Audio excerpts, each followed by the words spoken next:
Today we're going to discuss a new topic, still Amir al-Hakam, but we haven't discussed this form of Amir al-Hakam yet. We've so far discussed against shiurim. You hire a guy for the day, you pay him for Shabbos, that's for sure Amir al-Hakam, it's shlichus and it's asr. The other form of hiring a guy concerning Amir al-Hakam is arisus, you give him a percentage of the profits, that we said is okay, it's mutter, as long as you don't tell him that he has to work on Shabbos. The other thing we discussed was a kabbalah. You pay him for the job. You don't give him a percentage of the profits, but you're paying him for the job. You're giving him a fixed price for the work that he does. That we said also, he doesn't have to work on Shabbos, and you make up a price before Shabbos, that's also okay. And yesterday, 2 days ago, we discussed about a schir shana, a schir chaydish, if you hire him for the month or for the year. And that we said, if you don't have a hefsid, if he wouldn't work, that's also mutter.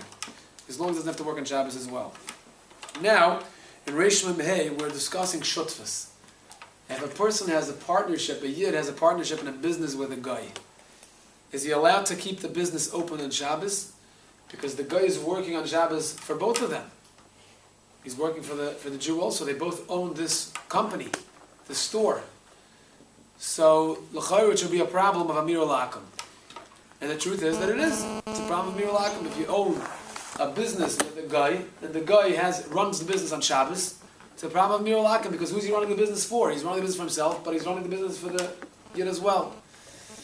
Not only that, if the guy is going to run the business on Shabbos by himself, the yid will have to run the business another day during the week instead of the guy. Because the guy will say, listen, I ran the business today, you didn't come in today to work, you'll have to come in tomorrow. So basically, you'll be switching off. With the guy, you'll work on Sunday. For the guy who's working on Shabbos, it's like you're paying the guy to work on Shabbos as well, right? Because you're compensating the guy's work by you coming in to work on Sunday. You're compensating whatever the guy did on Shabbos, and basically the guy is your shliach to work on Shabbos. So that's considered Amir al-Hakam. What's the eitzah? So the Shulchan Aruch, it's really Gemara Avodah Zarah. The Gemara says that you have to be masna betchila, which means you have to stipulate, you have to make a contract with him and say like this. On Shabbos, I've got nothing to do with his business. He's being misalik himself. He doesn't want to have anything to do with his business on Shabbos. Whatever the guy does on Shabbos, the Yid tells him, he's very, very explicit with him. He says, whatever you work on Shabbos, you get to keep those profits. We don't have to split that day. That's all yours. And I will take Sunday, and I'll take all the profits of Sunday. That means, it's not the pshat that if I work on Sunday, I'm compensating for your work on Shabbos. And Mamela, Lamafreya, it'll be as if you were my shliach on Shabbos to work for me. That's not what's going on. Shabbos, it belongs to the guy.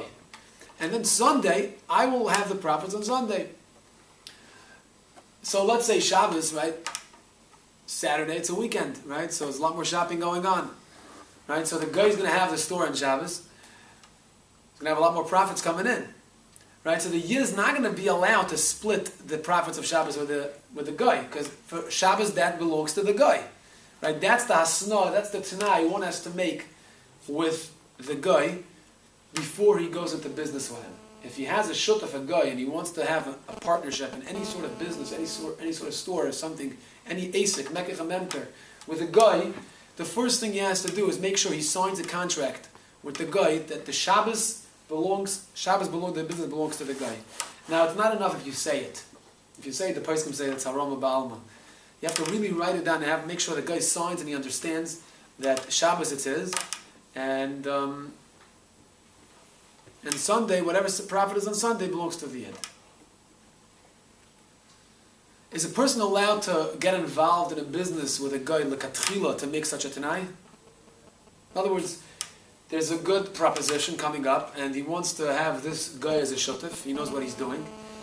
But he understands that the business will have to run on Shabbos, and in order for him to be able to get involved, he has to make sure that he signs this contract with the guy, to make a tanai with the guy, like we just spoke. Is he allowed to do that like a tchila, to go into this business knowing that he'll have to make a tanai? So it's very interesting tshuva of the 3-day age. The 3-day age says, he once spoke with the Chafetz Chaim about it, the Mishnah Berurah, and the Chafetz Chaim didn't want to give him a clear heter. He didn't say whether it's mutter mamish l'katchila to go al das to make this tanai.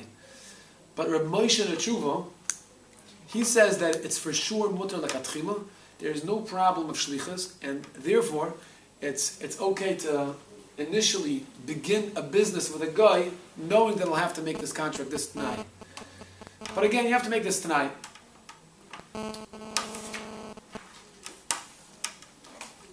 What if a guy is in a business with a guy, he hears this shir, and he realizes that he never made it tonight. So what should he do? So the Shulchan Aruch Sif Gimel says, what if a guy entered, he began doing business with a guy, he's a shutta for the guy, and there's no tanai. So the halacha is they have to sell the business and to the third party and buy it from that third party with a tanai when they're buying it to do this tanai. You can't make this tanai in the middle. You have to start off the business with the tanai. You can't go once you got involved with a guy, so now you wake up in the morning, you hear this shir, and you say, oh, I have to make it tonight, so let's go do it tonight, let's sign a shtar with the guy. It doesn't work. You have to go and sell the business, and then metchila, when you're getting involved, you're buying it, metchila again, that's when you make it tonight. That's what the Shulchan Aruch says.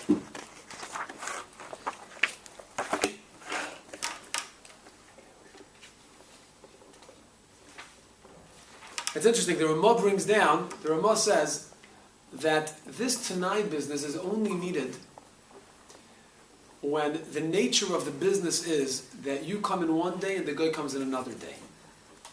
You work on Sunday, he works on Monday, Tuesday, Wednesday, Thursday, Friday, Shabbos, and Shabbos the guy works. So there, if there was no Tanai Metchila when you first began the business with a guy, there we say that every day one shutaf works is to compensate the other guy's, the other shutaf's day. So when Mela will come out that if the guy works on Shabbos and the Yid works on Sunday, so the Sunday is really compensating for the guy's work on Shabbos, that's why the Yid's working on Sunday, and therefore the guy becomes a shliach of the Yid. But if the nature of the business is that they both work every single day together in the shop, they're both in the office every single day, Sunday, Monday, Tuesday, Wednesday, they all work together, they both work together, except Shabbos. Shabbos, he doesn't work. So there the Ramah says you don't need a Tanai.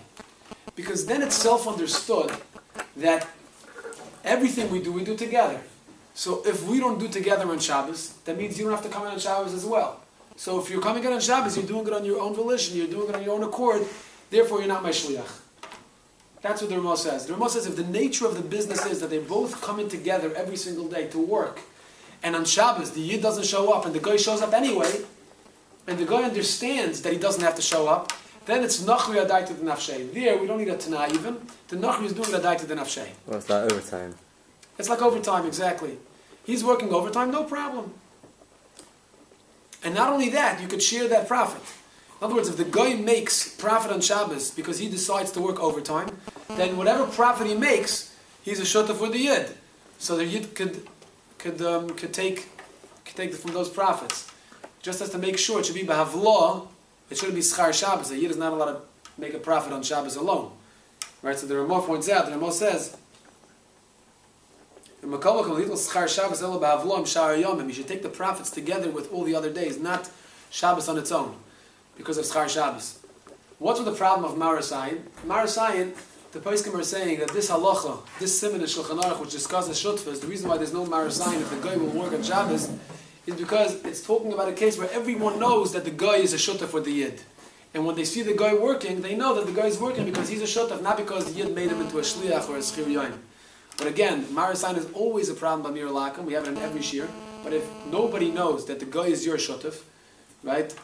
You have a guy which is a shutaf, but nobody knows about it, and he decides to work overtime on Shabbos as a shutaf, there's a problem of Marasayin. Of course, you're not allowed to have him work there. In this case, the Ramah is probably the most common way of getting out of if you've got a partner. You're saying a partner, right? Yeah. Because the most common partnership is when everyone both work during the week together. Right. So, but Rav Moshe points out that even in this case, you have to make sure that you have to make it very clear with the guy that he doesn't have to come in on Shabbos. Otherwise, if he thinks that he has to come in on Shabbos and he thinks you're just ditching him and you're not showing up and he's showing up, then weiter, it's a problem of shlichus because the guy is doing it for you also. But if the guy understands that he doesn't have to work on Shabbos, then even though you're going to gain from his work on Shabbos, but since he's a shutaf, we say that he's a daita to nafsheyav. He's doing it for himself, not for the Yid, and he's not a shliach. But you can only say that in like an office where you don't actually. If it's on the shop front, then obviously someone's got to be there on Shabbos.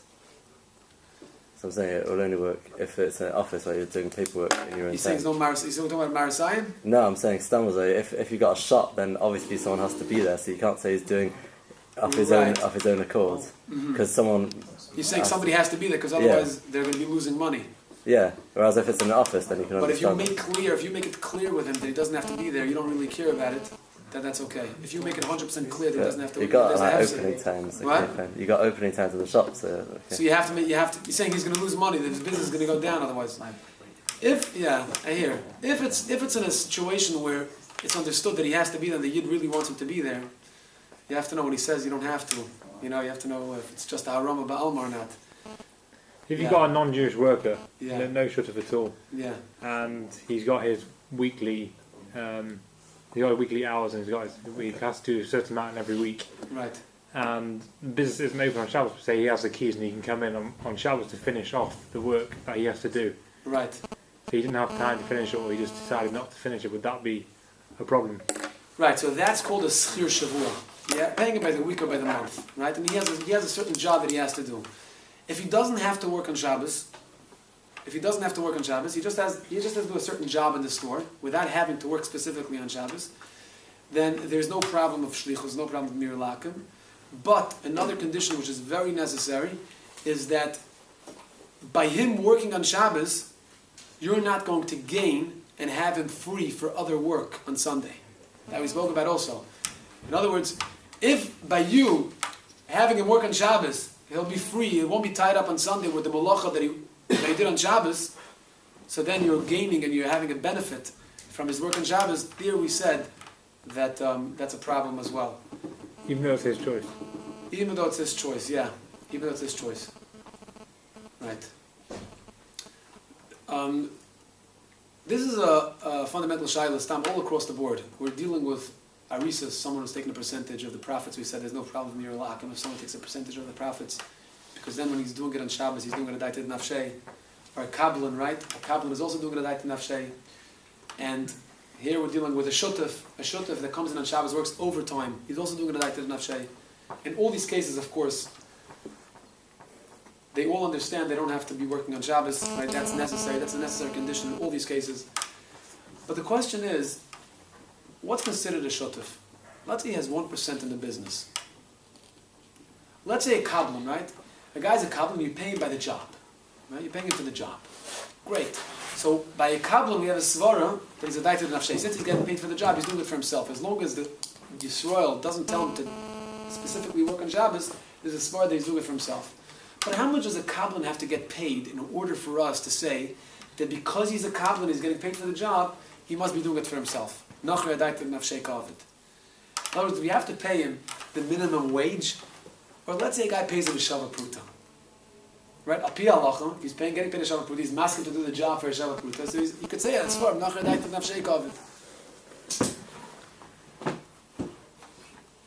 Arisas, percentage of the profits. How much percentage does he have to have in order for us to say that if he's going to work in Shabbos, it's nachar daited nafshei kavod? Shutuf, how much of the business does he have to own? Does he have to be a partner in? For us to say that if he works on Shabbos, he's a daited nafshei kavod because he has a partner in this partnership in this. Anything. Yeah, because the whole point is that by him, he's working to get whatever he wants to get. Yeah. The more he works, the better he gets out of it. Right. So that's what Shlomo Zalman says. Shlomo Zalman says really anything. Shulchan Shlomo, he brings up Shlomo Zalman, he says anything. I saw the Hilchos Shabbos, he says, he brings a Noida B'Yehuda also, which is mashma. Whatever you give him is fine, as long as he gets paid something, you have a svar v'adaited nafshei kavod. But the Hilchos Shabbos really doesn't like it. He says it doesn't make any sense. A daited nafshei kavod means it's worth his while to do it. He says, could we fathom and say that the person who's getting paid a shava pruta, it's worth his while to do that for the money? So why is he doing it? He's doing it for the Yisroel. What does it mean he's doing it for the Yisroel? He's doing it for the Yisroel. He wants to do it for the Yid. He likes the Yid. He's doing it for the Yid. Yeah, for whatever reason. But to say that if he's getting paid a shava pruta, then you're getting out of the problem of doing it for the Yid, and it's considered like he's doing it for himself because he's getting paid money. Depends how much money he's getting paid. At least minimum wage, right? he gets paid $1 or whatever, £1 for the day, it's nothing.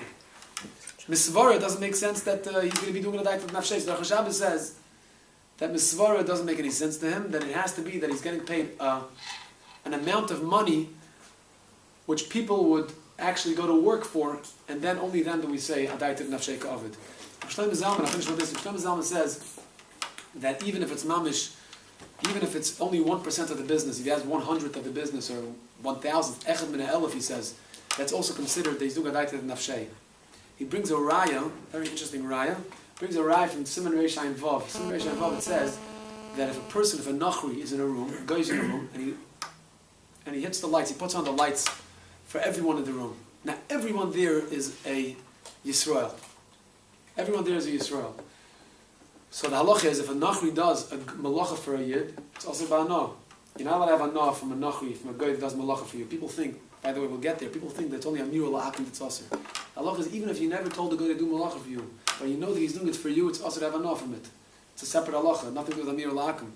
That if a guy does malacha for you, we'll get there. Some of you seem to be surprised, but this is the halacha. That if a guy does malacha for you, you're not allowed to have anah. I was once in LA, and I was learning chavrusa with this fellow. He was a musician, and he used to play gigs. Matzah Shabbos. He used to travel right after Shabbos to different places. So he had people setting up the stage and the band and all the the electronics, all the things that he needs for the concert on Shabbos. So people were doing it for who? They were doing it for him. So it's a malacha that a guy did for Yisrael. You're not allowed enough from it. At least you have to make Kedesh Yasa. You have to make Kedesh Yasa. So he was so surprised to hear it. But anyways, people don't know. But anyway, so the Shlomo Zalman says, the halacha Shulchan Aruch says over there that if the yid if a guy puts on lights for Shabbos, on Shabbos for a yid, there's a room full of yid.